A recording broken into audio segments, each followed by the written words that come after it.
And you're waking up with Damo here on 4WK. Time to take a look at some local history.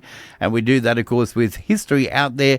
And our very own historian, Harold Peacock, who is joining us on the line this morning. Good morning, Harold. Good morning, Damo. Yes, I'm excited to tell you this mystery. Well, yeah, I look at the little tease you sent me through, and it's all about a very interesting case at the Warwick Cemetery, and a particular grave. Just who is John Bright?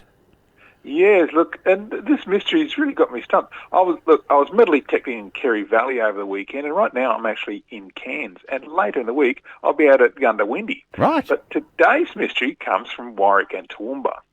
And it's a mystery that has got me stumped, so I'm hoping that listeners know something that can help.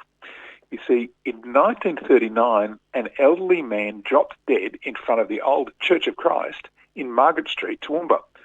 Now, police found on him bank books and bonds to the value of £3,846. Wow. As well as £2,000 worth of company shares. That's around $2.2 million in today's money. Yes. But even today, no one is entirely certain of who the man was. Now, most of his bank accounts and shares were in the name of John Bright, but some were in the name of Jacob Poole. Other shares were in the name of Wilbur Mears. Now, among his possessions was a suitcase that was held shut with a thick leather strap and secured with a large padlock. So he valued what he had. Now, he had been a frequent visitor to Toowoomba for the previous 2.5 years.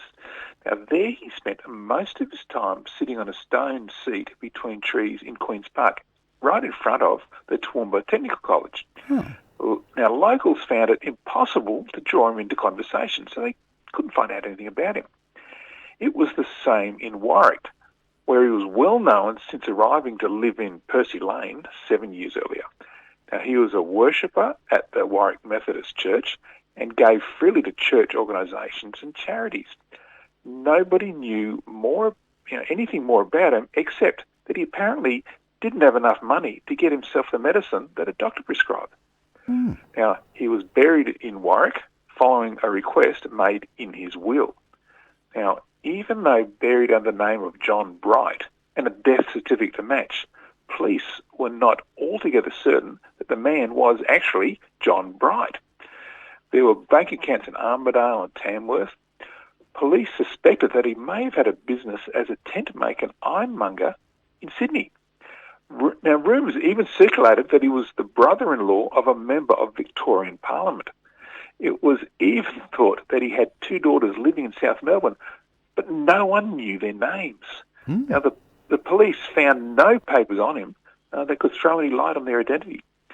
He did leave a will that said he wanted to be buried in Warwick, and that he bequeathed all of his wealth to the Queensland Society for Crippled Children. Now, that was a society or charity established in 1933, the year after he arrived in Warwick. It started in response to a polio epidemic.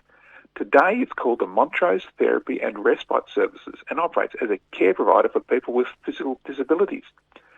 Now, after a really handsome memorial was erected in the Warwick Cemetery, you can go see it, the endowment was expected to give the society £200 a year. And as best as I can tell, the society is still benefiting from the unknown man today.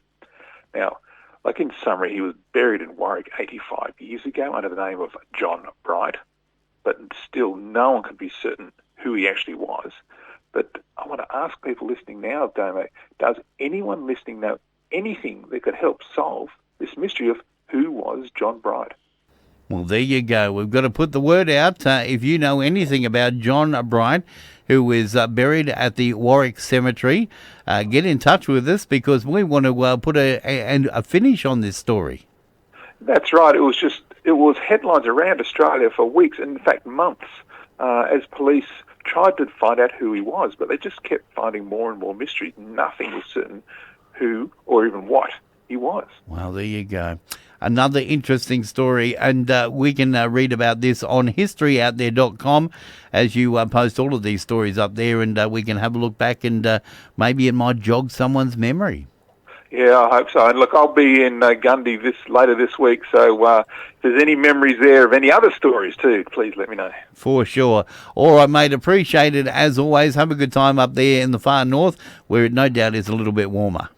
Oh, look, I love it all over Queensland. You can't go wrong. You'll get a taste of a shock when you get to Gundawindi. Don't you worry about that. Harold, always good to talk to you, bud. See you next week. Shall do. Harold Peacock are there, and you can read all about that story and many others on historyouthere.com. We'll take a break, back with more in a moment.